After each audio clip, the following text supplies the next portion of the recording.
अस्सलाम वालेकुम। हम जानेंगे रमज़ान के रोज़े रखने के जिस्मानी फ़ायदे।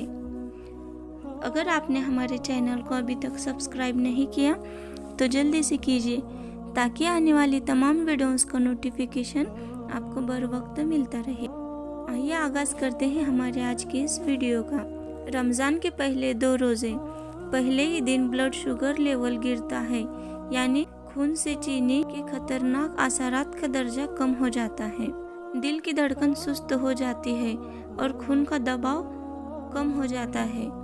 नसें जमा शुदा ग्लाइकोजन को आज़ाद कर देती है, जिसकी वजह से जिस्मानी कमजोरी का एहसास उजागर होने लगता है। जहरीले मादों की सफाई के पहले मरहले के नतीजे में सर दर्द, सर का चकराना, मुंह का बदबूदार होना और जबान पर मवाद जमा होना होता है। तीसरे रोजे से 7वें रोजे तक जिस्म की चर्बी टूट फूट का शिकार होती है और पहले मरहले में ग्लूकोज में बदल जाती है। कुछ लोगों में चमड़ी मुलायम और चिकना हो जाती है, जिस्म भूख का आदी होना शुरू हो जाता है और इस तरह साल भर मसरूफ रहने वाला हाजमा सिस्टम छुट्टी मनाता है।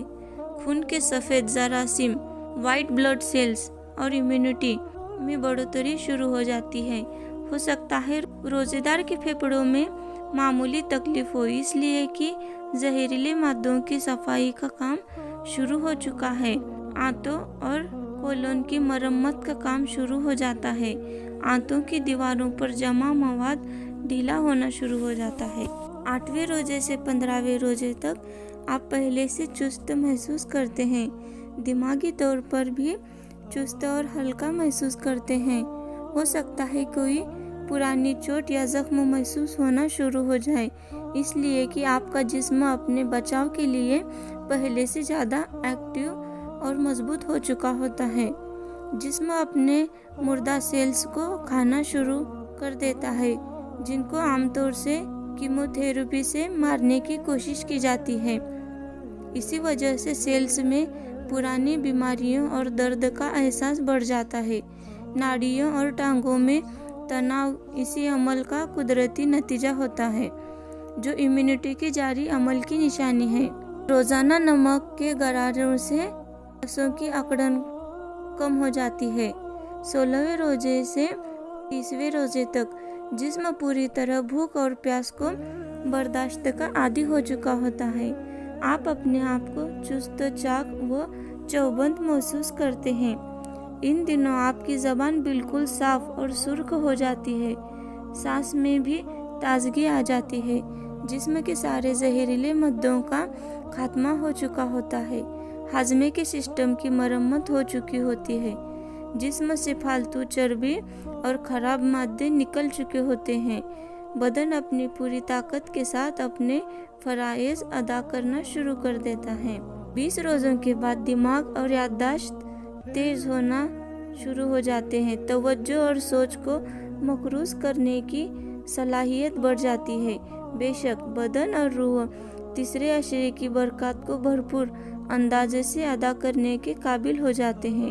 यह तो दुनिया का फ़ायदा रहा, जिसे बेशक हमारे खालिक अल्लाह रब्बुल इज़्ज़त ने हमारी ही भलाई के लिए हम पर वाजिब किया।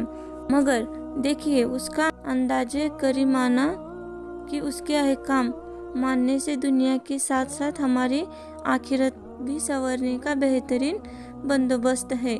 रमज़ान में ये काम बिल्कुल ना करें। आपने ज़रूर महसूस किया होगा कि लम्हे आते हैं और चले जाते हैं, दिन आते हैं और गुजर जाते हैं, और यही हाल महीनों का है कि वो इंतज़ार नहीं करते बल्कि राही को अकेला छोड़कर आके निकल जाते हैं। लेकिन उन महीनों में एक महीना रमज़ान का है, जिसका एक एक दिन, एक एक लम्हा हर मुसलमान की ज़िंदगी में बरकत, रहमत बनकर बरसता है और नेमतों की ढेर लगा देता है। यही वजह है कि इंसान मस्जिद की तरफ खींचा चला जाता है और शैतान के सब किए कराए पर पानी फेर देता है।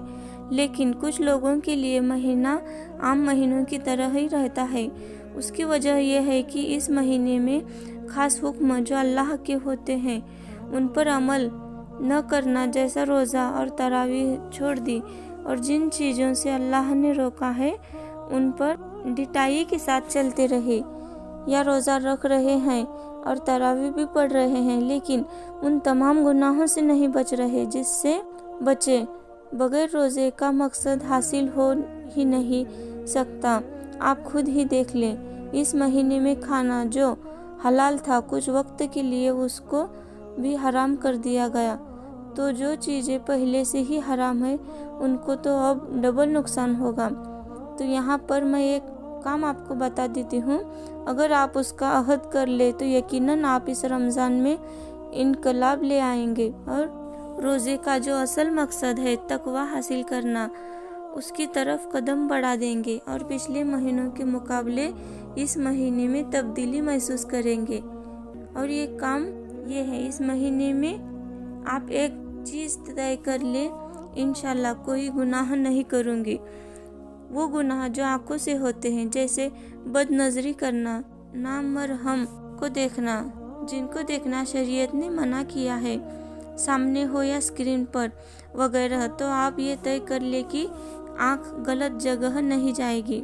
वो गुनाह जो कानों से होते हैं, जैसे गिबत सुनना, किसी की पीठ पीछे बुराई सुनना और जो चीज़ें इस्लाम में हराम है उनको सुनना, तो ये आप तय कर ले कि कान कुछ गलत नहीं बात सुनेंगे। वो गुनाह जो ज़बान से होते हैं, जैसे गाली गलौज करना, झूठ बोलना, किसी की बेइज्जती करना, किसी को तकलीफ देने वाले जुमले कहना, झूठी कसम खाना, तो आप ये तय कर ले कि ज़बान कुछ गलत बात नहीं बोलेगी।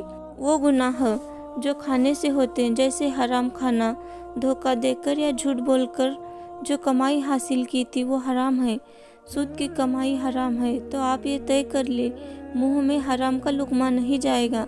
अगर आप पूरे महीने तमाम गुनाहों से बच गए तो मुबारक हो कि रमज़ान आपके लिए हशर में आज़ाब से बचने में मददगार साबित होगा। अल्लाह हम सबको नेक अमल की तौफीक अता फरमाए। आमीन। अस्सलामु अलैकुम।